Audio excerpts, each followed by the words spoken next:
ठीक है class. Bitcoin सबको क्लियर है कि बिटकॉइन क्या होता है, ठीक है। बिटकॉइन क्यों एक वैल्यूएबल एसेट है। अब हम थोड़ा सा बात करेंगे आज ब्लॉकचेन के ऊपर कि ब्लॉकचेन काम कैसे करता है, ठीक है, और क्रिप्टो करेंसीज इन जनरल है क्या, ठीक है। तो सबसे पहले हम क्रिप्टो करेंसी के बारे में बात कर लेते हैं। हमेशा ना इंग्लिश का जब भी कोई बड़ा सा वर्ड देखो ना, उसको ब्रेक डाउन करने की कोशिश करना, ठीक है। तो क्रिप्टो करेंसी में दो चीजें आ रही हैं, फर्स्ट इज क्रिप्टो और सेकंड इज करेंसी, ठीक है। करेंसी क्या होती है आप सबको पता होगा। करेंसी वो चीज है जिससे आप कोई भी गुड्स को खरीद सकते हो या बेच सकते हो, right. Crypto word computer science वाले लोग समझते हैं क्रिप्टो का क्या मतलब है। कंप्यूटर साइंस वाले क्रिप्टो, ठीक है। या इन केस मैं एक्सप्लेन कर देता हूँ। क्रिप्टो वर्ड आया क्रिप्टोग्राफी से।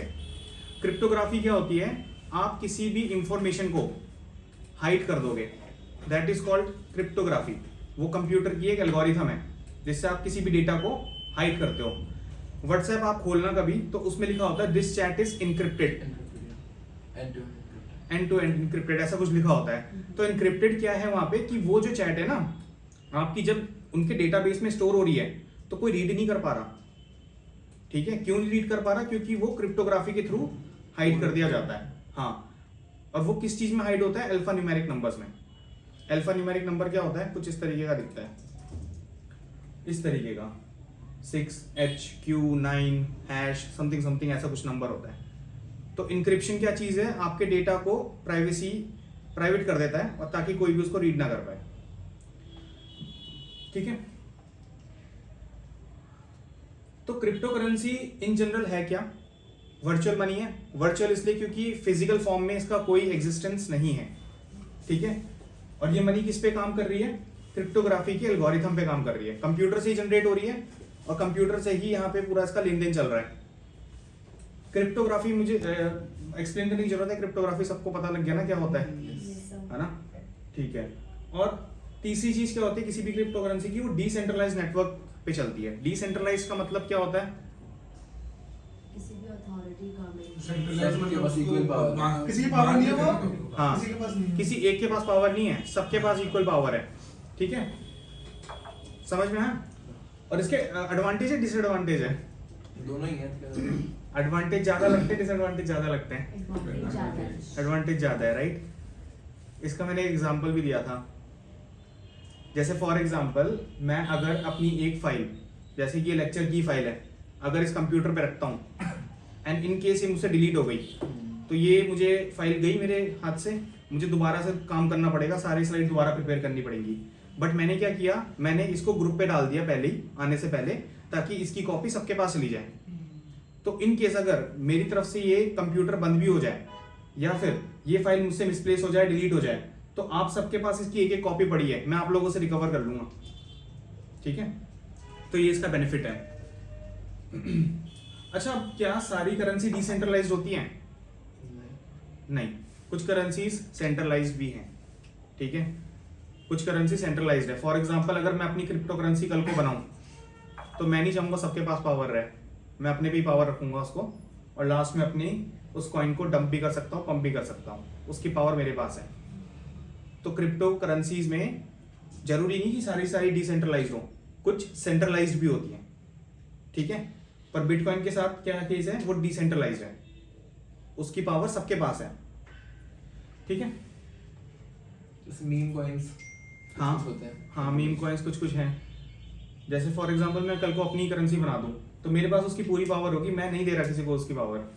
सारी सप्लाई मैं, सारी तो नहीं, लाइक मेजोरिटी सप्लाई मैं होल्ड करके बैठा हूँ और मैं ही उसको गवर्न करूंगा कि कल को मैं इसकी सप्लाई बढ़ा सकता हूँ, कम भी कर सकता हूँ, मेरे हाथ में सब कुछ। तो वो करेंसी क्या है फिर, वो गड़बड़ है वो करेंसी, राइट। फिर लोग बाय क्यों करेंगे?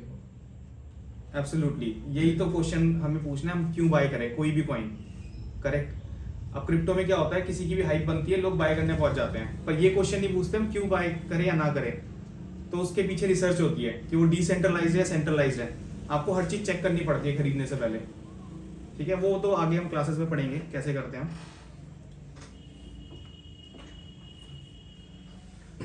लास्ट क्लास में मैंने लेजर की बात की थी। लेजर याद है किसी को क्या होता था? रिकॉर्ड बुक हो गई एक तरीके से। हाँ, लेजर इज बेसिकली ट्रांजैक्शंस की एंट्री, कि आपने किस दिन किसको पैसे भेजा और कितना भेजा वो सब लिखा होता है। जस्ट लाइक योर पासबुक में क्या होता है, डेट होती है, आपने किसको भेजा वो लिखा होता है और अमाउंट लिखा होता है। तो पेपरलेस ट्रांजैक्शन का मतलब ही क्या है, वो कुछ नहीं है, वो सिर्फ एक लेजर है। इवन जो आप यूपीआई कर रहे हो वो भी एक लेजर में ही एंट्री स्टोर हो रही है। अब यहाँ पे जैसे मैंने एग्जांपल दिखा रखा है, अरुण है, ठीक है, अरुण ने अमेजोन पे जाके मान लो एक बुक परचेज करनी है, उसने $10 यहाँ पे स्पेंड किए, तो ये जो एंट्री बनाई इसका बैंक है मान लो HDFC, तो HDFC बैंक को पता है कि अरुण ने अमेजोन को $10 पे किए और अरुण को भी पता है कि उसने $10 पे किए। बट क्या ये डेटा HDFC के पास है? बट क्या ये डेटा कोटक बैंक वालों को पता है? क्या ये डेटा SBI बैंक वालों को पता है? नहीं। क्यों? क्योंकि ये सेंट्रलाइज्ड है, ये सिर्फ एक बैंक के पास है इसका डेटा, बाकियों को कुछ नहीं पता, ठीक है। सिमिलरली हर एक बैंक है, मान लो बैंक 1 2 3 कितने सारे बैंक है, सब बैंक के पास अपना सेंट्रलाइज डेटा है, ठीक है, और उनको ही उस डेटा के बारे में पता है सिर्फ, बाकी किसी को नहीं पता लगेगा। बट ब्लॉकचेन ने यहाँ पे क्या किया, ब्लॉकचेन ने बोला हम प्राइवेट लेजर की बजाय हम क्या करेंगे, पब्लिक लेजर करेंगे। तो पब्लिक लेजर में क्या होगा कि वो डेटा कोई भी ट्रांजैक्शन, कोई भी ट्रांजैक्शन कर रहा है वो सबको दिखेंगी। तो जिसने जितना भी बिटकॉइन ट्रांसफर किया है या मान लो कोई दूसरा कॉइन है वो भी ट्रांसफर किया है, वो सब आपको यहाँ दिखता रहता है, ठीक है। पब्लिक लेजर बोलते हैं इसको।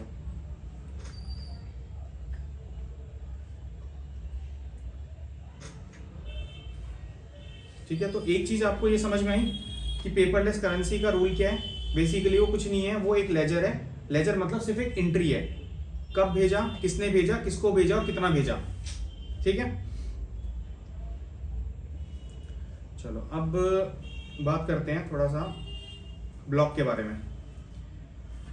आज हमारा जो टॉपिक है वो ब्लॉकचेन के ऊपर है, ठीक है। एक चीज मैं बता देता हूँ, ब्लॉकचेन इंडिया में शायद सिर्फ 1% लोगों को ही पता है कि ब्लॉकचेन काम कैसे करती है। तो जो आप इंफॉर्मेशन अभी यहाँ पे सीख रहे हो ना, दैट मीन्स आप वो 1% लोगों के अंडर आ जाओगे उसके बाद, क्योंकि लोगों को ब्लॉकचेन के बारे में पता ही नहीं है और उसकी वर्किंग नहीं पता। तो जो आज आप लोग सीख के जा रहे हो वो लिटरली इंडिया के सिर्फ 1% लोगों को पता है कि काम कैसे करता है। अगेन, जब भी कोई कॉम्प्लेक्स वर्ड है इंग्लिश में उसको ब्रेक डाउन करना है। ब्लॉकचेन 2 वर्ड से बना हुआ है, ब्लॉक और चेन। ब्लॉक क्या होता है, ब्लॉक एक छोटा सा बॉक्स समझ लो, ठीक है, और इस छोटे से बॉक्स में क्या डाला जाता है, यहाँ पे इंफॉर्मेशन डाली जाती है। अभी मैंने बताया कि कभी भी कोई भी मैं ट्रांजैक्शन करूंगा तो वो लेजर में स्टोर होती है ना।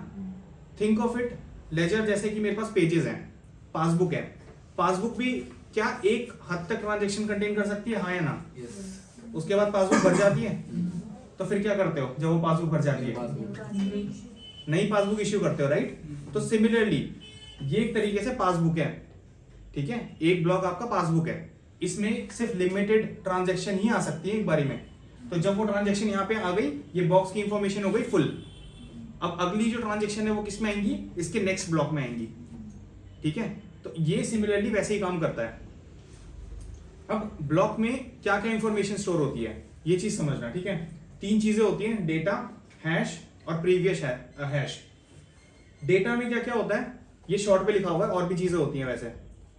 डेटा में ये होता है कि आपने किसको अमाउंट, हाँ किसने भेजा, किसको भेजा और कितना अमाउंट भेजा। तो यहां लिखा हुआ है फ्रॉम, टू और अमाउंट। फॉर एग्जाम्पल मैं भेजता हूं चिराग को $10 या 10 बिटकॉइन, तो फ्रॉम में मेरा नाम आ जाएगा, यानी कि मेरा एड्रेस आएगा। याद है एड्रेस क्या होता था, कल लास्ट क्लास में मैंने बताया था, ठीक है। किसको भेजा, चिराग को भेजा, कितना अमाउंट वो यहां पे आ जाएगा। तो ये पहली इंफॉर्मेशन है इस लेजर की या इस ब्लॉक की। Second, hash.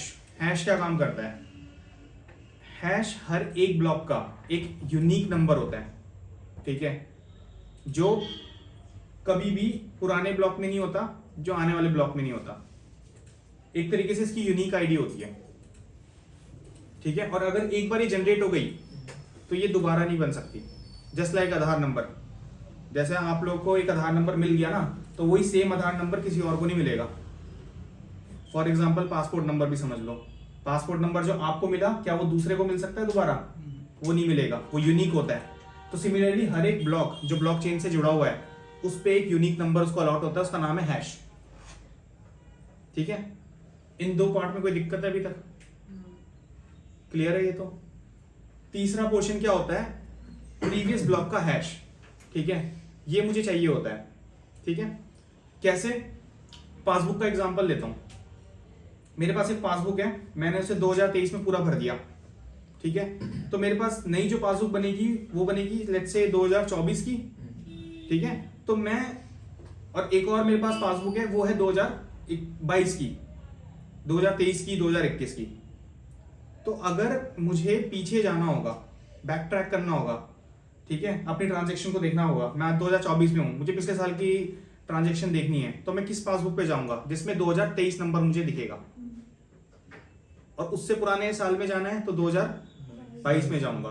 तो हमेशा जब भी मुझे बैक ट्रैक करना होता है ना, तो मुझे पिछले वाले का डेटा चाहिए होता है। तो दैट्स वाई हमने पिछले वाले का यहाँ पे हैश लगा रखा है, ताकि इस ब्लॉक से पहले जो ब्लॉक बनाया था उस पर हम रीडायरेक्ट हो जाए। इसी की वजह से चेन बनती है। ठीक है, चेन कैसे बनती है, इस पर्टिकुलर ब्लॉक की वजह से बनती है।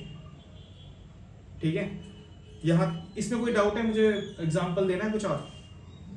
अगर कोई डाउट आ रहा है मुझे पूछ लो, थोड़ा कॉम्प्लेक्स है सब कुछ, कंप्यूटर साइंस चल रहा है, क्योंकि लास्ट में मैं एक रियल लाइफ एग्जांपल दूंगा, उससे सारी चीजें क्लियर हो जाएंगी। बट ये कॉन्सेप्ट क्लियर करते चलना अगर किसी को डाउट है तो। कोई बैंक की तरह काम करना है, पासबुक की तरह। हाँ, पासबुक की तरह। ठीक है, बस फर्क इतना है कि पासबुक सिर्फ आपको पता होती है, यहाँ पे क्या होता है, यहाँ सबको दिखती है ये, इतना इसका एडवांटेज है। तो सर माइनर्स जो होते हैं वो इस ब्लॉकचेन में घुस जाएंगे सारे के सारे जब नई ब्लॉकचेन आएगी। उसका सिर्फ एक हैश नंबर ही होगा, उसमें सिर्फ हैश ही होगा। मतलब कोड में डालना पड़ेगा ना चेक करने के लिए, कोड नंबर दिया जाएगा। हाँ, ये जनरेट होता है, हर एक हैश, हर एक ब्लॉक का ये जनरेटेड होता है। चिराग क्या क्वेश्चन था? माइनस सब न्यू ब्लॉक बनी है, हाँ, हाँ। तो सारे माइनस वहां चले जाएंगे उसमें माइन करने के लिए। मैं बताऊंगा, इसका नेक्स्ट वही टॉपिक है कि बनता कैसे है, क्या इसकी वर्किंग है। ठीक है, अब इसका अगला ब्लॉक बनेगा तो ये वाला हैश फिर ये प्रीवियस हैश हो जाएगा, ये तो नया hash. Absolutely connected connected, yes. तो फॉर एग्जांपल अगर ये हैश है 24, तो अगला जो बनेगा ना, तो उसके प्रीवियस हैश में 24 नंबर आ जाएगा। ठीक है, बट हैश की एक खासियत होती है, ये एक लंबा सा नंबर होता है, अल्फा न्यूमेरिक होता है ये। वो तो इतना सिंपल नहीं है जैसे मैं बोल रहा हूँ 24 या 23, ऐसे मत समझना। ये एक अल्फा न्यूमेरिक नंबर है जो हम लोग रीड नहीं कर पाते, कंप्यूटर रीड करता है उसको, बट वर्किंग वही है, सेम।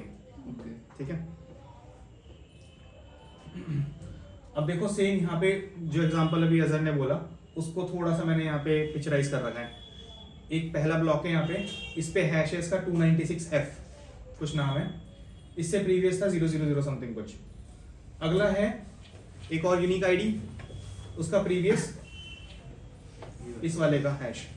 फिर इसके नेक्स्ट जो यहाँ पे ब्लॉक लगा, उसके प्रीवियस हैश में इस वाले का डेटा आ गया। तो बेसिकली यहाँ डेटा मेरे पास किस फॉर्म में आ रहा है, चेन की फॉर्म में बनता चला जा रहा है। तो इससे मुझे फायदा क्या होगा, ऑथेंटिक हो जाएगा हर एक। हाँ, मैं हर एक ब्लॉक में जा जाके चेक कर सकता हूँ कि किस डेट में क्या ट्रांजेक्शन हुई थी।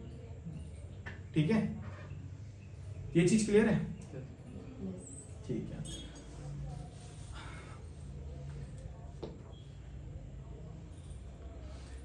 सबसे पहला जो ब्लॉक बना था जब ये ब्लॉकचेन स्टार्ट हुई थी, तो उस ब्लॉक को नाम दिया था जेनेसिस ब्लॉक। और वो किसने बनाया था? वो सतोशी नाकामोटो ने ही बनाया था, जो कि फाउंडर था। तो पहले ब्लॉक को हमेशा जेनेसिस ब्लॉक बोलते हैं। कभी फ्यूचर में टर्म सुनो ना जेनेसिस ब्लॉक क्या है, तो समझ जाना जो ब्लॉकचेन का सबसे पहला ब्लॉक था उसको जेनेसिस ब्लॉक बोलते हैं। सिर्फ बिटकॉइन का है, फिर किसी भी बिटकॉइन वाले का बोला गया था जेनेसिस ब्लॉक। अच्छा, जो हाँ। मैं न्यू एक कॉइन का नाम बस नहीं, उसका कोई कुछ नहीं, ऐसे कोई फेमस नहीं जेनेसिस, बट ये नाम दिया गया था मतलब जेनेसिस ब्लॉक। ठीक है, अच्छा अब यहाँ पे ना मैंने एक लाइन लिखी हुई है। ठीक है, इस लाइन में मैंने क्या लिखा हुआ है, सेम वही एग्जांपल है जो मैंने पिछली क्लास में भी रिपीट किया था कि एक बैंक है मान लो, या कोई भी एक प्राइवेट एंटिटी है, एक ही रूफ में उसने अपना सारा डेटा रखा हुआ है। ठीक है, वर्सेस बिटकॉइन, जो कि बिटकॉइन के नेटवर्क में कितने सारे कंप्यूटर में डेटा है, मान लो करोड़ों में। ठीक है, और बैंक का सिर्फ एक बिल्डिंग के अंदर डेटा रखा हुआ है। तो कौन सा ज्यादा सेफ है डेटा? बिटकॉइन का डेटा सेफ है जो कि पूरी दुनिया भर में फैला हुआ है, या फिर उस बैंक का डेटा सेफ है जो एक ही बिल्डिंग पे रखा हुआ है सिर्फ? है ना? क्यों? कल को मान लो अर्थक्वेक आ गया, आग लग गई, तो उस बैंक का पूरा डेटा क्या हो जाएगा वहां पे? खत्म। बट बिटकॉइन क्योंकि डिसेंट्रलाइज्ड है, डिस्ट्रीब्यूटेड है पूरी दुनिया में, तो अगर एक भी कंप्यूटर रह गया बिटकॉइन नेटवर्क का तो बिटकॉइन हमेशा जिंदा रहेगा, बिटकॉइन का डेटा नहीं उड़ सकता। ठीक है, सर इसमें आपने नोट्स लिखा हुआ था कुछ लास्ट टाइम। वो मैं बताऊंगा। ठीक है, चलो अभी बता ही देता हूँ अगर पूछ रहे हो तो जो मैं अभी कंप्यूटर्स की बात कर रहा हूँ जिन पे ये नेटवर्क रन हो रहा है ना, तो उन कंप्यूटर्स को क्या बोला जाता है? नोड्स, उनको बोलते हैं नोड्स। तो बिटकॉइन के नेटवर्क में जो जो कंप्यूटर जुड़े हुए हैं उनको क्या बोला जाएगा? नोड्स। ठीक है,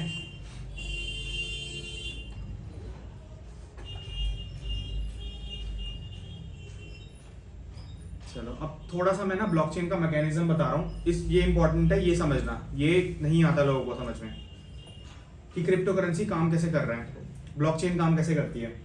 सबसे पहले मान लो मैंने चिराग को $10 या 10 बिटकॉइन अगर भेजने का सोचा, आई विश मेरे पास कभी 10 बिटकॉइन हो। ठीक है, 10 बिटकॉइन अगर मैं सोच रहा हूँ भेजने का, चिराग को नहीं भेजूंगा 10 बिटकॉइन अगर हुए तो यार आई विश हो जाए, 10 भी भेज दूंगा अगर हो जाए अबंडेंस में तो।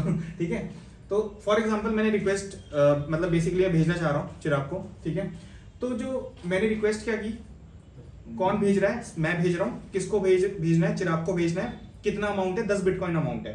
ठीक है, तो ये 3 चीजें मेरा ट्रांजेक्शन मैंने करी, तो उसकी रिक्वेस्ट जाती है मेमोरी पूल में। ठीक है, मेमोरी पूल क्या होता है? वहां पे ये लेजर तैयार होती है।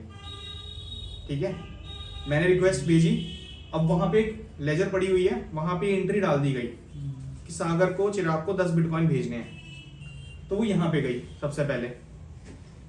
अब यहां पे सबसे पहले क्या होने वाला है कि 2 टाइप की नोड्स होती हैं। एक होता है नोड का मतलब जो कंप्यूटर का नेटवर्क है, एक होते हैं माइनर्स। ठीक है, तो माइनर्स क्या करेंगे? मेरी इस रिक्वेस्ट को प्रोसेस करेंगे, और पहला काम क्या होगा उनका? भेज कौन रहा है? मैं भेज रहा हूं। बैंक में कैसे होता था याद है? एग्जांपल मैंने बैंक का बताया था। अगर मैं किसी शॉप पे जा रहा हूं, यूपीआई से पेमेंट कर रहा हूं, तो मेरा बैंक सबसे पहले क्या चेक करता है? कि आपके अकाउंट में है बैलेंस। हाँ, कि क्या एक्चुअली मेरे पास पैसे हैं उतने की नहीं है, बैलेंस है कि नहीं है। मैं भेज तो 10 बिटकॉइन रहा हूं, बट मेरे पास 10 बिटकॉइन है कि नहीं है, तो ये कौन चेक करेगा? ये चेक करते हैं यहाँ पे माइनर्स। ठीक है, माइनर्स सिर्फ अकेले मेरी ट्रांजेक्शन चेक नहीं कर रहे होते, इस मेमोरी पूल में जितनी ट्रांजेक्शन आई होती है, मेरे जैसी हजारों ट्रांजेक्शन आई होती है, वो सबको चेक कर रहे होते हैं। और कहां से चेक कर रहे होते हैं? अंटिल फर्स्ट ब्लॉक पूरा चेक करते हैं वो।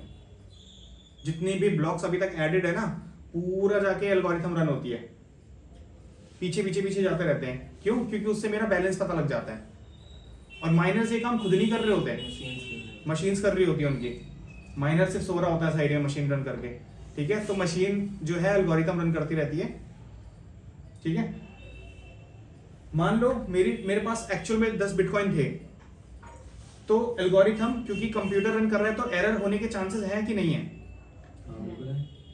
कंप्यूटर एरर कर सकता है या ह्यूमन एरर कर सकता है? ये बताओ मुझे। नहीं, ह्यूमन कर सकता है, कंप्यूटर नहीं कर सकता। ठीक है, बबलू जी कह रहे हैं अगर कंप्यूटर कर सकता है, ठीक है बबलू जी, लेकिन अगर मैं कहता हूं करोड़ों कंप्यूटर लगे हुए हैं, तो करोड़ों कंप्यूटर क्या गलत इंफॉर्मेशन करेंगे या एक इंसान गलत कर सकता है? ये बता दो। नहीं, सारे तो नहीं करेंगे, सारे नहीं करेंगे, राइट? हाँ, एक करेगा तो इससे प्रॉब्लम हो सकती है। लेकिन अगर कंप्यूटर का काम है सिर्फ मेरा बैलेंस चेक करना है, क्या आपको लगता है कंप्यूटर वो काम कर पाएगा? नहीं कर पाएगा, बैलेंस चेक करना सिर्फ पीछे पीछे जा जाके बॉक्सेस में चेक नहीं करना कर सकता है ना? तो आपको लग रहा है वो फेल हो जाएगा इस इंफॉर्मेशन में?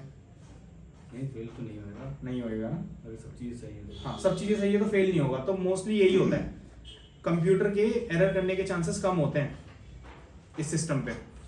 लेकिन अगर मैं ढूंढने बैठ जाऊं कि मेरे पासबुक में टोटल बैलेंस कितना है, तो हो सकता है मैं कुछ गलत कैलकुलेशन कर दूं। इवन जब आप अपनी पासबुक खोलते हो, तो अगर आप प्लस माइनस कर रहे हो खुद से, तो चांसेस है आप गलती करोगे कहीं ना कहीं। हाँ, कर सकते हो।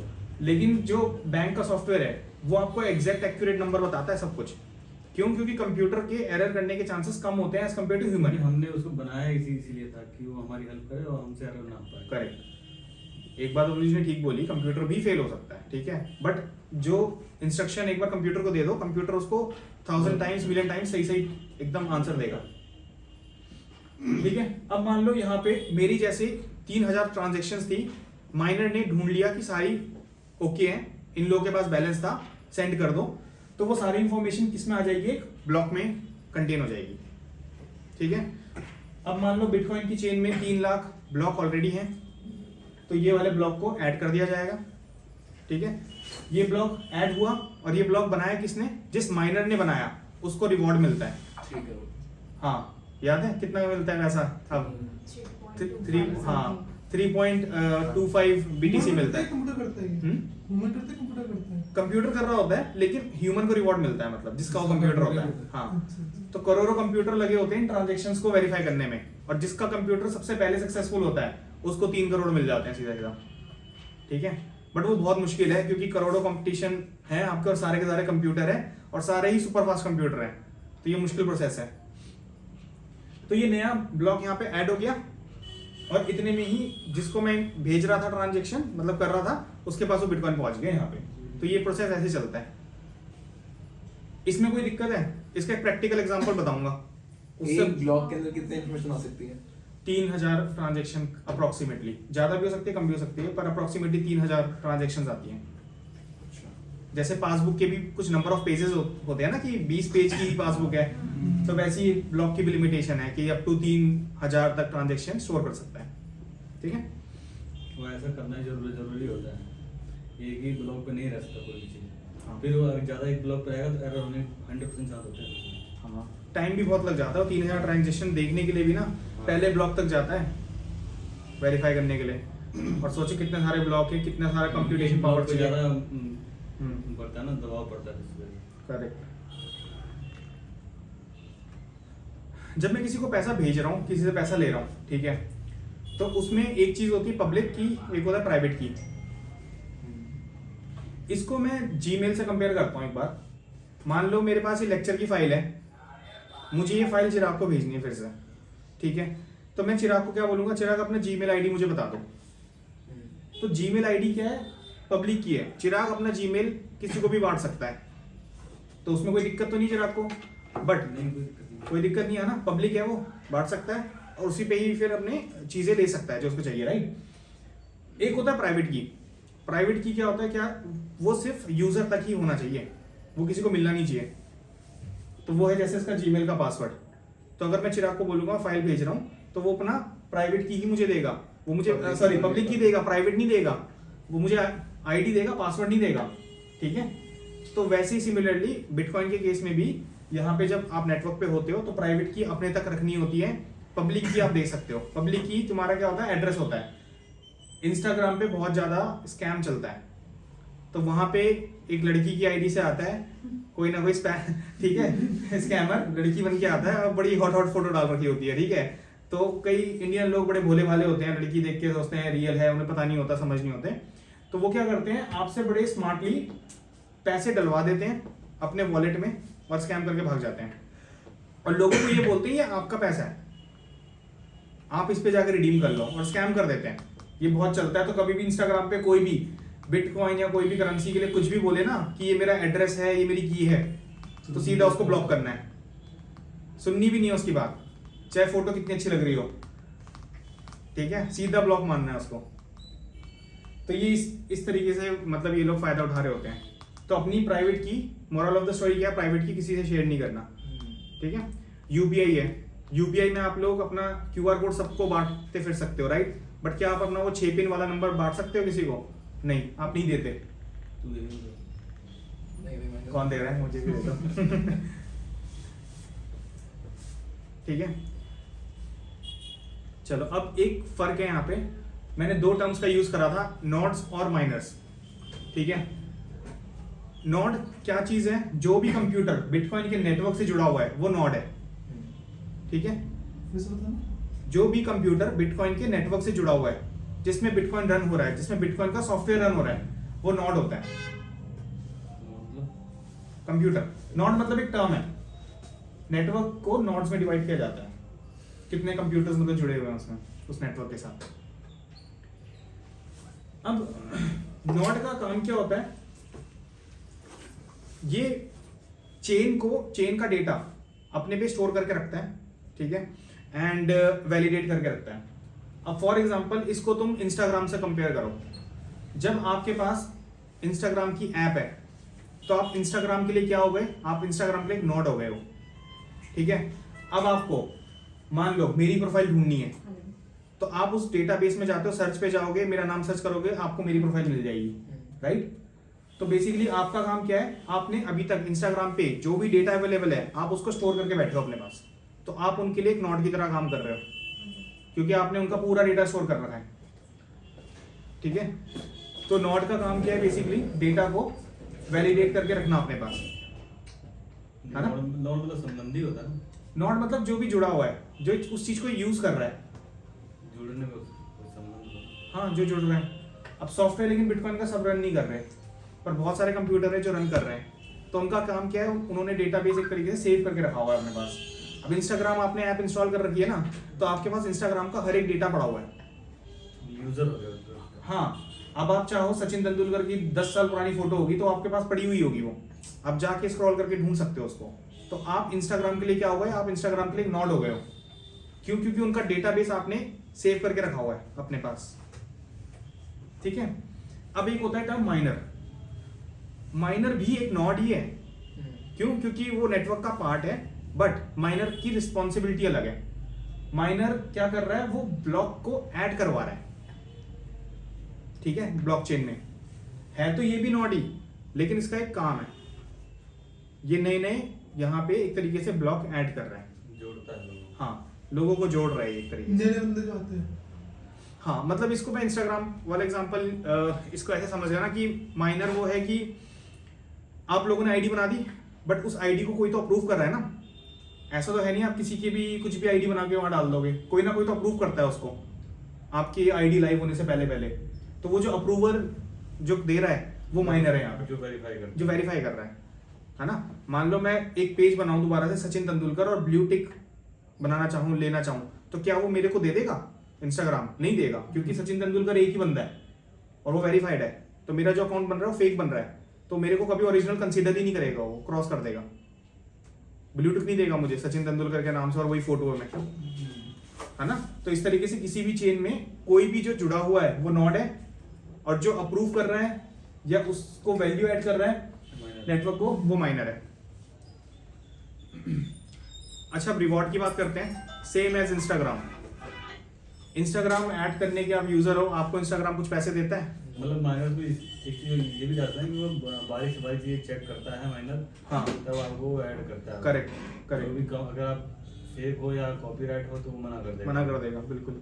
तो सिमिलरली माइनर का यहाँ पे काम है, जो भी ट्रांजेक्शन आ रही है वो सब ऑथेंटिक ट्रांजेक्शन हो। फाइंड करना। हाँ फाइंड करना कि मैं किसी को कुछ भेज रहा हूँ तो पहले बात वो मेरे पास भी तो होना ही चाहिए ना पैसा उतना, अगर मैं पहले मेरे पास पैसा नहीं है तो उस ट्रांजेक्शन को खारिज कर देगा। नोड जोड़ता है और जोड़ने के बाद ये वेरीफाई करता है कि यहाँ जोड़ने लायक बंदा है कि नहीं। हाँ ठीक है। तो इंस्टाग्राम से जैसे आप लोग जुड़े हुए हो, क्या आप लोगों को इंस्टाग्राम कुछ पैसे देता है? नहीं। सिमिलरली बिटकॉइन के नेटवर्क में भी जितनी भी नोड्स हैं उनको कुछ भी पैसा नहीं मिल रहा, ठीक है, वो सिर्फ जुड़े हुए हैं डेटाबेस को सेव रखने के लिए। माइनर, क्या बिटकॉइन नेटवर्क उनको पैसे देता है? यस, क्योंकि वो काम कर रहे हैं, वो कॉम्प्लेक्स एल्गोरिथम को सॉल्व कर रहे हैं, सुपर कंप्यूटर लेके बैठे हुए हैं, अच्छे कंप्यूटर लेके बैठे हुए हैं और उनपे इलेक्ट्रिसिटी बिल पे भी कर रहे हैं वो लोग, तो इस वजह से उनको रिवॉर्ड देना बनता है क्योंकि वो मैनेज कर रहे हैं। हाँ, वो उन लोगों को इंसान के बल में इंसान का कंप्यूटर कर रहा होता है असल में, सही भाषा में अगर बोलूँ तो माइनर इंसान को बोला गया है क्योंकि रिवॉर्ड इंसान को मिलेगा, बट काम कंप्यूटर करता है पूरा पूरा। माइनर तो साइड जिसने में बनाया होता है उसको मिलता है, जिसने ये बनाया है उसी को सारा उसको ही पेमेंट मिलती है।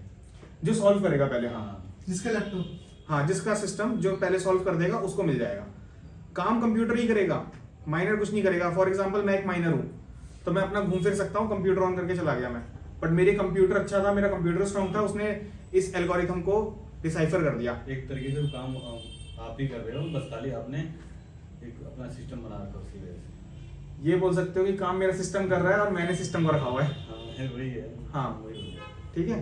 ये पैसे देगा कौन? 3.25 BTC ये नेटवर्क बिटकॉइन का नेटवर्क देता है, जो पैसे ट्रांसफर कर रहा है, जितने भी- उसी से करते हैं। कोई तो ट्रांसफर कर रहा होगा ना, वो बंदा कौन होता है? देखो बहुत सारी ट्रांजेक्शन्स क्या होती हैं, पहले ब्लॉक से कई सारे कॉइन्स बन के सर्कुलेट हो गए हैं, राइट। तो बिटकॉइन के नेटवर्क में जब भी सर्कुलेशन में कोई कॉइन आ जाता है तो सारे के सारे यूसेज में नहीं आते कभी भी। फॉर एग्जाम्पल आप लोग पैसा है मेरे पास, लेट्स से 1 लाख रुपए अकाउंट में पड़े हुए हैं, तो क्या वो 1 लाख रुपए मेरे पास पड़े हुए हैं, वो मेरे बैंक में पड़े हुए हैं, तो अल्टीमेटली यूज कौन कर रहा है उनको? अभी बैंक यूज कर रहा है। क्या मैं यूज कर रहा हूँ उसको भी? नहीं। तो जब तक वो आइडल पड़ा हुआ है तो यूज कौन कर रहा है उसको? बैंक यूज कर रहा है। तो सिमिलरली अगर कोई बिटकॉइन किसी के पास पड़े हुए हैं उस नेटवर्क पे, तो उसको कौन यूज करेगा? बिटकॉइन यूज कर रहा है। बिटकॉइन यूज कर रहा है, मतलब नेटवर्क यूज कर रहा है बेसिकली उन बिटकॉइंस को। और ऐसे ही जितने भी सर्कुलेशन में होते हैं ना, देखो इसका एक सिंपल सा एग्जांपल ही बता रहा हूँ। इंडिया के पास अगर लेट्स से $1 ट्रिलियन है, तो क्या इंडिया $1 ट्रिलियन एक ही साथी में झटके में बाहर निकाल लेगा? लोग फिर भी अकाउंट अपना पैसा रखते हैं ना, बैंक में रखते हैं, बैंक में ही पड़ा रहता है, और बैंक वो पैसा किसी और को सर्कुलेट करने के लिए दे देता है। तो यहाँ पे भी वही चीज चल रही है। बिटकॉइन जो है लोगों के पास, वो नेटवर्क पे पड़े हुए हैं और नेटवर्क पे ही डिस्ट्रीब्यूट होते रहते हैं। बिटकॉइन ज्यादा पैसा नहीं। माइनर से पहले कोई एक और होता है जो लाइक पेमेंट करता है। नहीं सब बराबर नहीं नहीं नहीं नहीं नहीं, माइनस नहीं करता। माइनस बेसिकली सुनो, एल्गोरिथम रन किया, मैंने एक नया बिटकॉइन बना दिया, इसको ऐसे समझो। एक नया बिटकॉइन निकला, क्यों निकला? क्योंकि मैंने उस पर काम किया। वही कॉइन अब माइनर को मिला। 21 मिलियन कॉइन्स आने हैं ना, मान लो अभी 19 मिलियन है ना, और हर एक 10 मिनट में 3-3 बिटकॉइन निकल रहे हैं नए। तो जो नए वाले हैं ना, वो माइनर की जेब में जा रहे हैं एक तरीके से। नहीं आया समझ में? मान लो आपने एक कॉइन बनाया नया। चलो गोल्ड से कंपेयर करते हैं।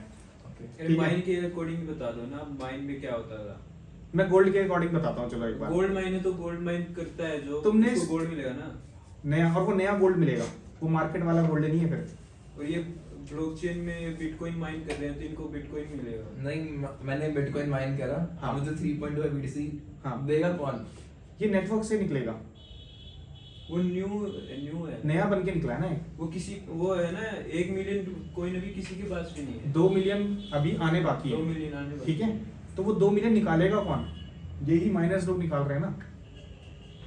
अच्छा, 2 मिलियन अभी आने हैं, ठीक है। तो अभी ये कंप्यूटर लगे हुए हैं निकालने में उनको, तो जो मेहनत करेगा निकालेगा वही उनकी जेब में जाएगा। नया क्वेश्चन तो बिटकॉइन। यही है ना कि ये 3.5 जो पीटीसी आए हैं, तो ये तो माइंड नहीं किए, ये तो सर्कुलेशन वाले, तो इनको सिर्फ हमने लेखा जोखा रखा है ना इन्होंने, जो ट्रांजैक्शन हुई है उसका, हाँ, नई चेन बनी है। करेक्ट। लेकिन जो उसने क्वेश्चन पूछा है ना, अल्टीमेटली उसने पूछा है ये कॉइन दे कौन रहा है उनको?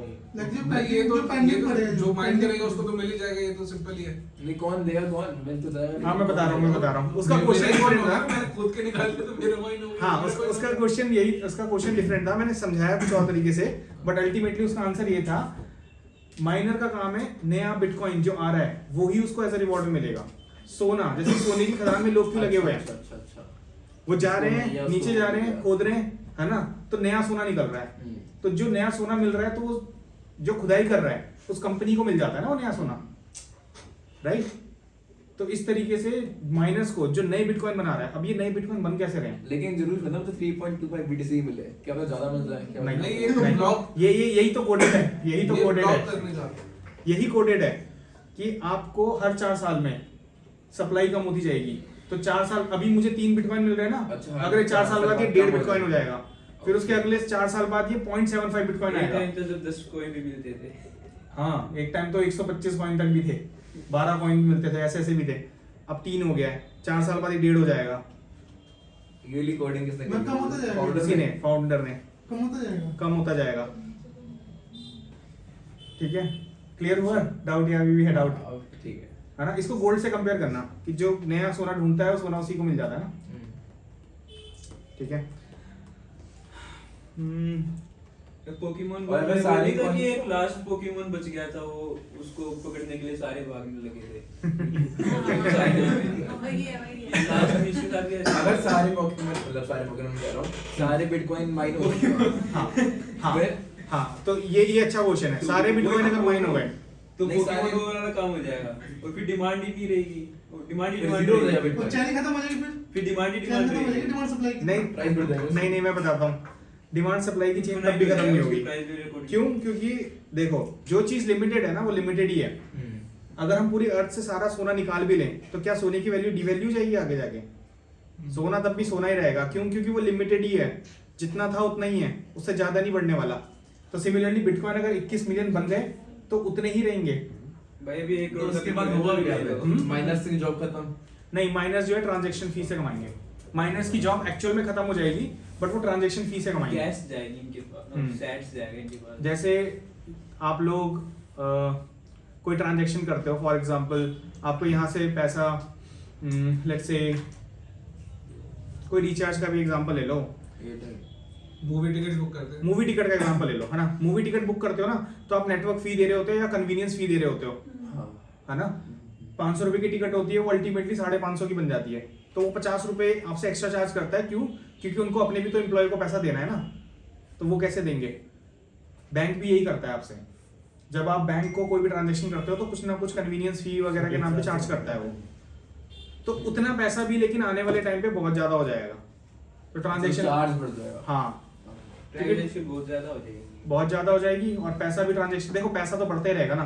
अगर आज ट्रांजेक्शन फी 3 रुपए है, नोट को उसका कोई प्रॉफिट तो होगा ना? नोट को कोई प्रॉफिट नहीं होता अल्टीमेटली। उस टाइम पे profit नोट देता है। को रिवॉर्ड के नाम पे 0। आप अगर इंस्टाग्राम के यूजर हो, आपको इंस्टाग्राम कुछ नहीं देगा, आप बस एक नोट हो उनके लिए, क्योंकि आप उनके लिए कुछ काम नहीं कर रहे, बस अगर हम आप। इन्फ्लुएंसर है, हमें तो पैसे मिलेंगे ना। हाँ, तो लेकिन फिर लेकिन वो- इंस्टाग्राम नहीं दे रहा वो आपको, लेकिन माइनिंग न्यू क्रिएट, हाँ, बाहर की बाहर के लोग दे रहे हैं, वो इंस्टाग्राम नहीं देगा आपको। माइनिंग तो खत्म हो जाएगी ना जब बिटकॉइन सारा आ जाएगा मार्केट। हाँ, लेकिन माइनर्स जो होंगे ना, अल्टीमेटली माइनर्स ही ट्रांजेक्शन को ही देख रहे हैं ना, हाँ, तो ट्रांजेक्शन वाली फी इनकी जेब में जाती रहेगी। लेकिन वैलिडेट तो ऑर्डर नोट करा कर देंगे दिया। ना। नोट वैलिडेट तब करती है जब माइनर अपना काम खत्म करते हैं। हाँ, जब ये काम खत्म करेंगे तो ये वैलिडेट करते हैं। ऑर्डर नए नए कौन आ जाएंगे? नए कॉइन्स बहुत सारे हैं, लेकिन मेजर जो है बिटकॉइन ही डोमिनेट करता है मार्केट को। और भी कॉइन है, मैं ये नहीं कह रहा फ्यूचर में कोई और कॉइन नहीं आएगा बिटकॉइन से बढ़िया, बहुत सारे आते हैं कॉइन्स, आते ही रहते हैं मार्केट में, बट अभी तक तो बिटकॉइन को कोई बीट नहीं कर पाया। ठीक है, माइनर रिवॉर्ड मैंने तुम लोगों को बता दिया कि वो बेचारे काम कर रहे हैं। ठीक है, तो जो भी वो सर्कुलेशन में आएगा नया, वो उनकी जेब में जाता है। तो ये एग्जांपल तो वही था। चलो अब ये सेकेंड लास्ट टॉपिक एक तरीके से, इसको समझ लेते हैं। व्हाट इफ मैं एक माइनर हूं, ठीक है, मैं ये बोलता हूं कि सागर ने चिराग को 10 बिटकॉइन ट्रांसफर करे, बट मैं क्या हूं, मैं एक हैकर हूं, ठीक है, जो माइनर बन के बैठा है बिटकॉइन के नेटवर्क पे। मैं क्या करता हूं, मैं उधर छेड़खानी करने की कोशिश करता हूं कि सागर ने चिराग को 10 बिटकॉइन नहीं भेजे, सागर ने, मान लो उस हैकर का नाम है दीनानाथ जी, ठीक है, तो सागर ने चिराग को ना भेज के दीनानाथ जी को 10 बिटकॉइन भेजे। चेंज भी तो कर सकता हूँ, है तो सब कुछ कंप्यूटर ही, मैं हैक तो कर सकता हूँ। तब क्या होगा, तो उस केस में इस ब्लॉक की एक खासियत है कि जब भी इस ब्लॉक के साथ आफ्टर वैलिडेशन कोई भी छेड़खानी करने की कोशिश करेगा, तो उसका जो हैश है वो क्या हो जाएगा, यहाँ पे बदल जाता है। ठीक है, मेरे पास पूरे 8 लाख ब्लॉक पड़े हुए हैं। ठीक है, मैं क्या करता हूँ, मैं छेड़खानी करता हूँ, मैं टेम्पर करने की कोशिश करता हूँ, उसको एडिट करता हूँ। तो जहां मैंने किसी भी ब्लॉक को छेड़ा, मान लो इसका हैश था ये, हल्का सा भी मैं कुछ भी चेंज करूंगा ना, इसका हैश बदल जाएगा। ये इस ब्लॉक की खासियत होती है। पासवर्ड्स में। हाँ, तो अगर कुछ भी छेड़ूंगा तो ये हैश बदल जाएगा। अब ये अगर हैश बदला तो क्या ये मेरी चेन इसको लिंक कर पाएंगी अब? क्योंकि चेन काम कैसे कर रही है, चेन अपने प्रीवियस से प्रीवियस को लिंक करती रहती है। तो अगर मेरा ये हैश बदल गया तो ये वाला ब्लॉक जो है ये तब भी पुराने वाले को ही रेफर कर रहा होगा, बट यहाँ इसको क्या पुराना वाला मिलेगा? नहीं मिलेगा, तो ये इनवैलिडेट हो गया। तो फिर होगा क्या इसका खत्म? इस वाले बंदे की चेन इनवैलिडेट हो जाएगी, तो सारे लोग मिलके इसको बोल देंगे ये चेन गलत है। तो दोबारा बनाएंगे फिर। हाँ, वो दोबारा बना सकता है, बट इस वाले को से डिसअप्रूव करनी पड़ेगी, डिस्कार्ड करनी पड़ेगी। इसीलिए ब्लॉकचेन इतना ज्यादा सिक्योर है। मैं कहता नहीं था ब्लॉकचेन सिक्योर है, क्यों सिक्योर है? क्योंकि अगर आप कुछ भी छेड़खानी करोगे ना तो पूरी चेन ही खराब हो जाती है उस बंदे की। ठीक है, जबकि बैंक के डेटाबेस में क्या आप छेड़खानी कर सकते हो? बिल्कुल कर सकते हैं। अगर मैं हैक कर लूं किसी एक्सिस बैंक वगैरह का डेटाबेस और अपने भी सारा अमाउंट डाल दूं, तो क्या ये पॉसिबल है? वहां पे पॉसिबल है ना, बट इस केस में ब्लॉकचेन में पॉसिबल ही नहीं है, क्योंकि हल्की सी भी कोई छेड़खानी करी उसका हैश ही बदल जाता है यहाँ पे, और वो पूरी की पूरी चेन खराब। तो जो इस ब्लॉक के अंदर एंट्रीज है, हाँ, फिर वो वैलिड रहेंगी अभी? कुछ भी वैलिड नहीं रहेगा। हैश बदल गया ना, आपकी चेन ही बिगड़ गई। ठीक है, आपकी चेन पूरी खराब हो गई। इस चेन के अकॉर्डिंग प्रीवियस हैश कौन सा था? ये वाला था। 4 बार ए जिसका नंबर है, तो वो तो यहाँ मिलेगा नहीं ना उस बंदे को, क्योंकि ये यूनिक है। वो ढूंढने की कोशिश कर रहा है इससे पहले कहाँ है, पर इससे पहले उसकी चेन क्या दिखा रही है, ABCD को दिखा रही है, तो उसकी चेन इनवैलिडेट है। तो जितने भी नॉड्स जो बैठी हैं, अब यहाँ पे नॉड्स आती हैं, तो नॉड्स क्या बोलेंगे भाई ये फेक है।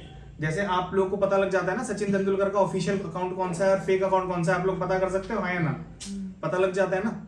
तो वैसे यहाँ सबको पता लग जाएगा और सब लोग बोलेंगे इस वाली नोट को, मतलब इस वाली ब्लॉकचेन को डिस्कार्ड कर दो, ये फेक है। सेम वही मैकेनिज्म चल रहा है यहाँ पे। तो वो पैसा रिफंड हो जाएगा फिर? पैसा इसको मिलेगा ही नहीं ना अभी, इसको पैसा नहीं मिलेगा, Execute ही नहीं होएगा वो। ये एग्जीक्यूट ही नहीं होने देंगे लोग।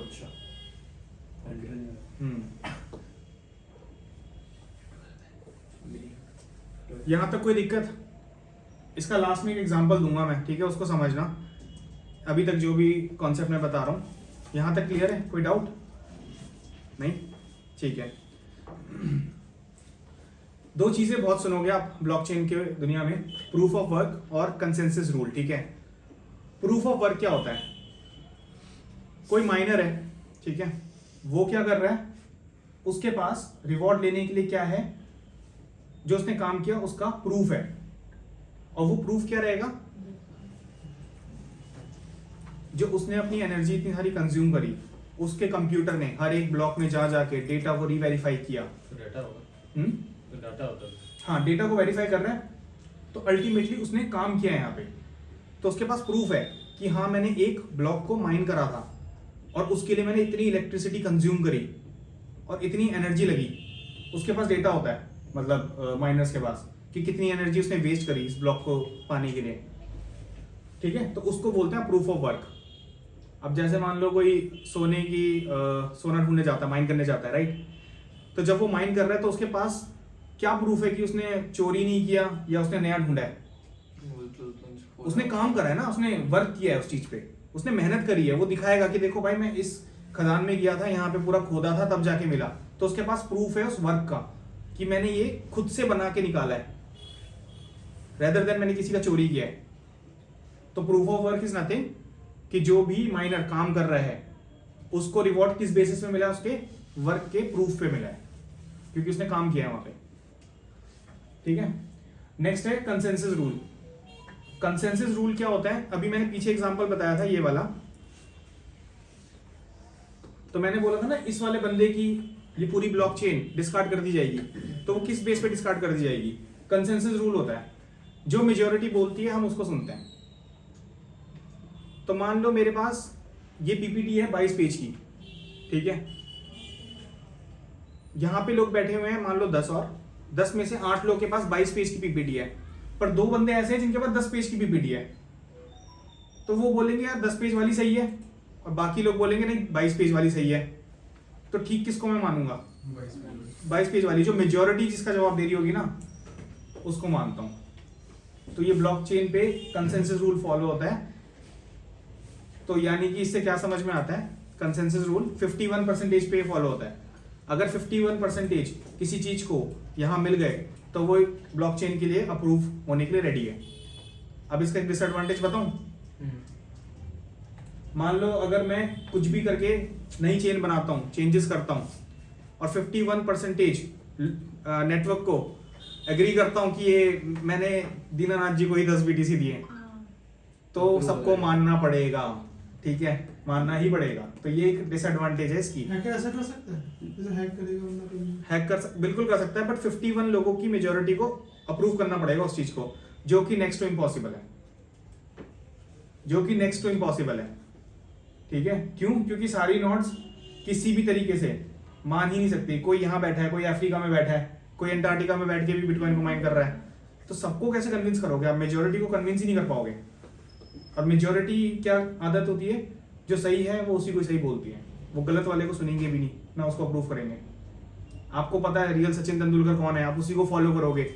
आप कोई नकली अगर मैं बना के भेज दूं, आप उसको फॉलो करके असली मान लोगे क्या? नहीं मानोगे ना। तो मेजॉरिटी की आदत क्या होती है? वो सही को सही ही डिस्क्राइब करते हैं, ठीक है। तो ये कंसेंसस रूल है 51%, याद रखना इसको, ठीक है।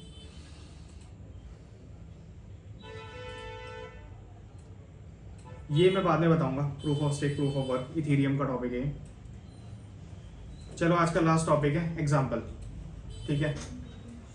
एग्जाम्पल जो अभी तक हमने जो बात करी ना उसका ये एग्जाम्पल है, इसको समझना और कोशिश करना। जितना भी मैंने बताया सारा एक तरीके से यहाँ पे है। फॉर एग्जाम्पल ये है किशोर, ठीक है। ये एक शॉपकीपर के पास गया शूज लेने, ठीक है। अब ये ABCD देख रहे हो आप, ये बिटकॉइन के नोड्स हैं, ठीक है। बिटकॉइन के नोड्स हैं ये लोग। तो किशोर ने क्या किया, इस शॉपकीपर को कुछ बिटकॉइन ट्रांजैक्ट यहाँ पे करे। यहाँ पे लिखा हुआ है जैसे लेजर पे किशोर ने एक बिटकॉइन दिया X को। तो जब भी कोई ट्रांजैक्शन होती है हमेशा डेटा कहाँ जाता है, लेजर पे जाता है और वो लिख दिया जाता है। देन अब ये लेजर की कॉपी सारी नोट्स के पास पहुंच जाती है, ठीक है। अब पहली प्रॉब्लम जो इनको सॉल्व करना है, ये लोग पहले चेक करेंगे कि BTC इनके पास बंदे के पास पेमेंट है इतना या नहीं है। सेकंड चीज, हम ABCD पे ट्रस्ट कैसे करेंगे कि ये लोग करेक्ट एंट्री कर रहे हैं कि नहीं। थर्ड प्रॉब्लम ये है कि अगर कोई एडिट करना चाहता है तब क्या होगा। सारे आंसर मैंने दे रखे हैं बट यहाँ मैं प्रैक्टिकली बता रहा हूँ एग्जाम्पल, ठीक है। अब जब ये ट्रांजैक्शन हुई तो इस ट्रांजैक्शन को एक ब्लॉक में डाल दिया गया। इसने ट्रांजैक्शन करी, लिख के उसको कहां पे, एक बॉक्स के अंदर, ब्लॉक के अंदर डाल दिया गया।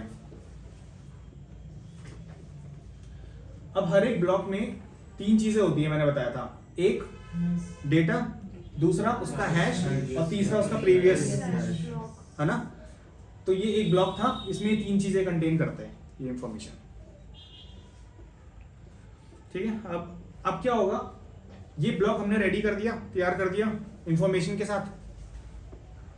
अब ये ब्लॉक किसके पास जाएगा, माइनर्स के पास जाएगा। अब माइनर्स का काम होगा इसको वैलिडेट करना। माइनर्स वैलिडेट करेंगे उनके अकॉर्डिंग। लेट्स से माइनर्स ने वैलिडेट कर दिया, ठीक है। माइनर्स कहते हैं हाँ इस बंदे का इतने रुपए थे और ये सब कुछ ऑल ओके है, हम इस ब्लॉक को क्या ऐड कर दें अब ब्लॉकचेन में, तो वो नोड से परमिशन लेगा।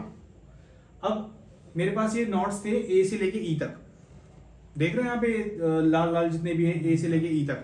तो ये इनकी अपनी अपनी ब्लॉकचेन है। तो इस ब्लॉकचेन में देखो 2-2 ब्लॉक लगे हुए हैं सबके पास, अभी 2-2 ब्लॉक दिख रहे हैं सबको, सबकी ब्लॉकचेन में। तो अभी जो लेटेस्ट ब्लॉक माइनर्स ने अपनी तरफ से ओके करा, तो वो जब इनको देगा ना नोट्स को, तो पहले नोट्स अप्रूव करेंगे कि हाँ ये डेटा सही दिख रहा है कि गलत दिख रहा है। तो अगर उन्हें वो डेटा सही दिख रहा होगा तो ये लोग क्या करेंगे, अपनी अपनी चेन में उस ब्लॉक को ऐड कर लेंगे। हाँ करेक्ट। तो ये जो आप देख रहे हो ना 2-2 ब्लॉकचेन है, मतलब 2-2 ब्लॉक हैं, वो 3 में कन्वर्ट हो जाएगा इसके बाद, ठीक है। तो ये मैकेनिज्म होता है यहाँ पे। अब इनवैलिडेट चेन मैंने क्या बताया था, फॉर एग्जांपल A से लेके E तक, लेट्स से जो C है, ठीक है, वो यहाँ पे प्रॉब्लम क्रिएट करता है, हैक करने की कोशिश करता है, एडिट करना चाहता है कुछ। तो C के एडिट करते ही सबसे पहले क्या होने वाला है, मैंने बताया था क्या चेंज होता है किसी भी ब्लॉक का, हैश चेंज हो जाता है। प्रीवियस, हाँ हैश चेंज हो जाएगा और उसकी वजह से वो प्रीवियस हैश में रीडायरेक्ट नहीं कर पाएगा। तो उसकी ये जो चेन है, चेन लगी हुई है ना पूरी, वो इनवैलिडेट हो जाएगी। अब C जो है, मान लो वो यहाँ पे बहस करने पे अड़ गया कि नहीं यार मेरी चेन सही है, तुम लोगों की खराब है, मेरी चेन पे जो डेटा पड़ा है वो तो ठीक है, तुम लोगों की चेन पे गलत है। तब यहाँ पे क्या काम करता है, कंसेंसस रूल काम करता है। माइनस पूछते हैं मेजॉरिटी से कि तुम्हारे पास जो ब्लॉक है सबकी एक जैसी दिख रही है और इस भाई साहब की अलग है, या फिर सबको इसकी जैसी दिख रही है। तो मेजॉरिटी क्या बोलते हैं, 4 लोग, यहाँ पे 5 में से 4 क्या बोलेंगे कि नहीं हमारी वाली ठीक है, इसकी गलत है। तो इसीलिए फिर जो C वाले की यहाँ पे ब्लॉकचेन है इसको डिस्कार्ड कर दिया जाएगा, ठीक है। तो इस तरीके से कुछ ब्लॉकचेन का मैकेनिज्म रन होता है। और ये ब्लॉकचेन की नॉलेज इंडिया में भी सिर्फ 1% लोगों को ही पता है ये काम कैसे करती है। उसकी पूरी ब्लॉकचेन तो डिस्कार्ड नहीं होगी ना। एक्चुअली वो सिर्फ डिस्कार्ड ये करते हैं कि हम मानेंगे नहीं उसको, पूरी तो नहीं होगी, वहां तक हो जाएगी जहाँ पे जहाँ वो टेम्पर कर रहा है, हाँ जहाँ तक टेम्पर कर रहा है, अप्रूव करा कि यहाँ तक है मेरे पास। तो फिर क्या बाद में वो सेम हो सकती है उनकी तरह? हाँ वो सेम हो जाएगी दोबारा से। वो जो देखो होता क्या है, इसकी डिस्कार्ड कर दी, फिर ये क्या करेगा, इस वाली कॉपी को हटा देगा और इनमें से किसी और की कॉपी ले लेगा।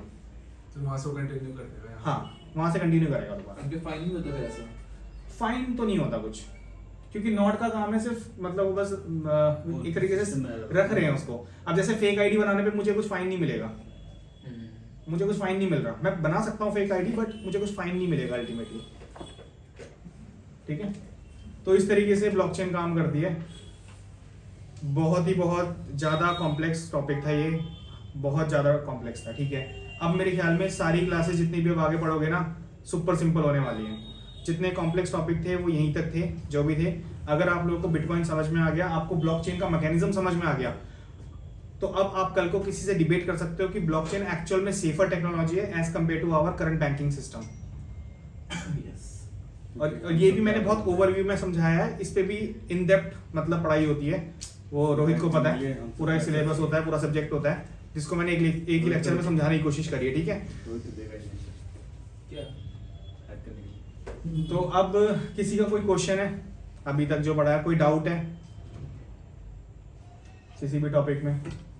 क्लियर हुआ ब्लॉकचेन सेफ क्यों है और ब्लॉकचेन ही फ्यूचर क्यों है?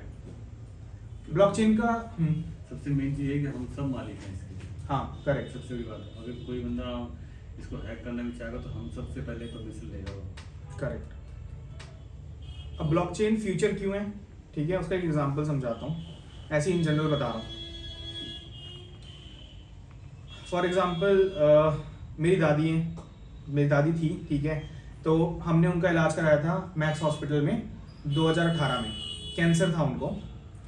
तो जितना भी डेटा मेरी दादी का कैंसर वाला रिलेटेड कि उन्हें क्या प्रॉब्लम थी, क्या क्या दवाइयाँ उनकी चली थी उस टाइम पे, वो सब डेटा किसके पास मौजूद था? मैक्स वालों के पास मौजूद था। करेक्ट। बट हम लोग 2018 के बाद यहाँ पे मतलब इधर ही शिफ्ट हो गए थे, द्वारका में शिफ्ट हो गए, है ना।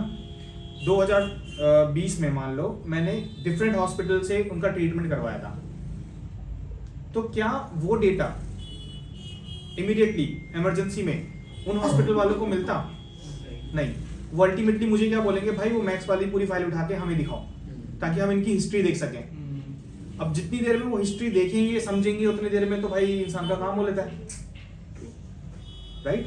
तो ये प्रॉब्लम कहाँ पे आई कि डेटा जो है मेरा ये सेंट्रलाइज हो रखा है, डेटा एक ही जगह पे एक ही जगह पे है सेंट्रलाइज, तो ये प्रॉब्लम है। अब डिसेंट्रलाइजेशन में क्या होगा, मान लो मैं पहले जाएंगे, उनको रूल पूरा फॉलो करेंगे, फिर उसके बाद उनके साथ जो फाइन होगा वो आप दोगे उनको, तब वो सारा आपको डाटा देगा। हाँ करेक्ट। स्कैम की जो बात हो रही है, बीटीसी स्कैम नहीं हो सकता मतलब ब्लॉकचेन पे, लेकिन हम किसी को करवाना चाहे क्यों ये बोल के कि अपना वॉलेट भेजते हैं उसके फोन पे, हाँ हाँ स्कैनर भेजते हैं, राइट, करेक्ट। और वही स्कैन वो बीटीसी मशीन पे कर देता है, तो हाँ। पैसा तो मेरे पास आ गया, इजीली हो गया फिर। हाँ मतलब अपना क्यूआर दे दो, सेम फोन पे की तरह, जैसे आप फोन पे में क्यूआर दिखाते हो किसी को, क्यूआर भेज देता हूँ, वो आपके पास आएगा वो पैसा। मेरे पास आ जाएगा, बिल्कुल। अगर उसको नॉलेज नहीं है तो इस चीज की तो अच्छा, इससे फायदा हुआ कि नुकसान हुआ कि मैंने अपना मेडिकल हिस्ट्री एक डिसेंट्रलाइज्ड पोर्टल में रखी हुई है, तो इससे मुझे फायदा मिलेगा कि नुकसान मिलेगा? फायदा, क्योंकि वो डेटा सारे हॉस्पिटल्स के पास होगा, कोई भी एक्सेस कर सकता है। पैन कार्ड जो है अभी वो एक तरीके से समझ लो, आप किसी का भी चेक करना चाहते हो, वेरीफाई करना चाहते हो तो कर सकते हो। क्यों? क्योंकि गवर्नमेंट ने उसको सेंट्रलाइज करके नहीं रखा हुआ, गवर्नमेंट ने ओपन करा हुआ है, कोई भी आओ वेरीफाई कर लो। Same with Aadhaar card, verify कर सकते हो। बट अभी ये सब चीजें इनके साथ नहीं हो रही, मेडिकल लाइन में नहीं हो रही। डिग्रियां हैं, फेक डिग्रियां बन जाती हैं, है ना। क्या मैं कोई ऐसा सिस्टम बना सकता हूँ जिसमें हर एक बंदे का एजुकेशन एक ही पोर्टल में रह जाए और वो सबको डिसेंट्रलाइज हो, कोई भी कहीं से उसको चेक कर सकता है, वेरीफाई कर सकता है कि हाँ भाई अगर ये बंदा क्लेम करता है किसने एमटेक करी है तो उसका प्रूफ मुझे दिख जाए, आजकल तो इंटरनेट पे सबको होता है, इंटरनेट पे मिल जाए। तो अभी तक ऐसा हो रहा है क्या? बट ये ब्लॉकचेन कर सकते हैं फ्यूचर में। तो इसीलिए गवर्नमेंट ना ब्लॉकचेन वाली कंपनियों के साथ पार्टनरशिप करके नए नए तरीके देख रही है फ्यूचर में अपग्रेड करने के लिए हमारे एग्जिस्टिंग सिस्टम्स को, इंडियन गवर्नमेंट। और बहुत सारे ऐसे प्रोजेक्ट भी हैं जो ब्लॉकचेन के थ्रू कई सारी प्रॉब्लम को रिजॉल्व कर सकते हैं। तो कल को ये नहीं होगा कि हाँ भाई सागर बोल रहा है वो तो मास्टर्स है कंप्यूटर में, क्या पता फेक हो, क्या पता नकली डिग्री बना लियो। बट लेकिन आप एक्चुअल में किसी ऐसे पोर्टल में जाओगे फ्यूचर में जहाँ पे मेरी डिग्री मैंने कब ली, कितने मार्क्स से ली, आपको सब दिख रहे होंगे वहाँ पे। तो क्या वो चीज़ बेनिफिशियल है या फिर सिर्फ मेरा यूनिवर्सिटी में मेरा डेटा है वो बेनिफिशियल है? आपको क्या लगता है? वेरीफाई करते हैं एजुकेशन तो उसके यूनिवर्सिटी में जाके ही करते हैं कर, ऑनलाइन करेक्ट, ऑनलाइन तो नहीं कर पाओगे आप, बट फ्यूचर में ऐसा हो सकता है। ये ब्लॉकचेन का एक मतलब एक पॉसिबल वे है, स्पेशली मेडिकल लाइन में बहुत यूजफुल है। तो गवर्नमेंट भी पार्टनरशिप कर रही है धीरे धीरे, दैट्स व्हाई मैं कहता हूँ ब्लॉकचेन फ्यूचर है। तो एक चीज बताओ, जैसे ये हम जैसे डिग्री होती है कॉर्पोरेट सेक्टर में चल जाती है फेक, हाँ, लेकिन कॉर्पोरेट में नहीं चलती, ऐसा क्यों? वेरीफाई कर लेते हैं ना। तो गवर्नमेंट मतलब कॉर्पोरेट वाले वेरीफाई नहीं करते, ये कहना चाह रहे हो? हाँ, depends. For example equity tank में मैं आया, मैंने बोल दिया मेरा मास्टर डिग्री है, क्या किसी ने वेरीफाई किया यहाँ पे? क्या पता मैं झूठ बोल रहा हूँ, हू नोस, है ना? ये प्रूफ चाहिए। हाँ, प्रूफ चाहिए। क्या पता मेरे पास डिग्री भी हो और वो नकली हो, नकली बना सकता हूँ। कई लोग बनाते हैं इक्विटी टैंक में नकली काम करते हैं है ना? तो ब्लॉकचेन एक तरीके से फायदा है, ना कि नुकसान है, और यही फ्यूचर है। तो यही सोच के आप लोग क्रिप्टो करेंसीज में इन्वेस्ट डेफिनेटली करो। और अब तक का सबसे टफ टॉपिक यही है। अब गोइंग फॉरवर्ड जो भी टॉपिक आएंगे वो सुपर इजी आएंगे। नेक्स्ट हम फंडामेंटल्स स्टार्ट करेंगे अब, ठीक है? थ्योरी की 2 क्लासें और रहेंगी, बट वो बेसिक्स हैं, बहुत ज़्यादा कॉम्प्लेक्स टॉपिक यहीं तक थे।